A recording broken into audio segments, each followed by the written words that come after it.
Hey, food lovers! Today, I'm thrilled to share a simple yet absolutely irresistible recipe. 5-ingredient creamy, garlic butter pasta. It's quick, effortless, and perfect for any meal. Whether you need a cozy dinner, a last-minute lunch, or just a bowl of comfort. Let's get started. For this creamy garlic butter pasta, you'll need 8 ounces, about 2 cups, spaghetti, or fettuccine, 3 tablespoons butter, 3 cloves garlic minced, ½ cup grated, parmesan cheese, salt, and black pepper to taste. That's it. Just 5 simple ingredients for an incredibly rich and flavorful dish.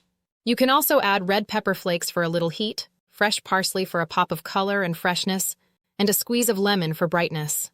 To make this dish, you'll need a large pot for boiling pasta, a pan for making the sauce, a colander for draining the pasta, and a wooden spoon for mixing. Boil a large pot of salted water, add the pasta, and cook for 8 to 10 minutes until tender but firm. Check the package for exact timing. Before draining, save about ½ cup of the pasta water. While the pasta cooks, melt butter in a large pan over medium heat. Add the minced garlic and sauté for 30 seconds to 1 minute until fragrant.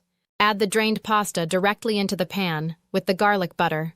Toss it well to coat every strand in that delicious, buttery goodness. Now, sprinkle in the grated Parmesan cheese and mix thoroughly until it starts melting into the pasta.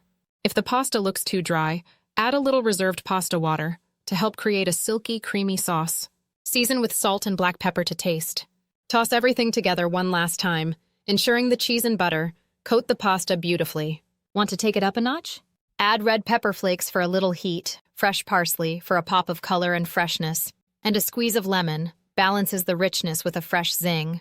And there you have it, 5-ingredient, creamy, garlic butter pasta, ready in just minutes. The best part? You can customize it however you like. Add grilled chicken, shrimp, or mushrooms to make it even heartier. If you loved this recipe, don't forget to like and subscribe for more easy, delicious ideas. Until next time, happy cooking and bon appétit!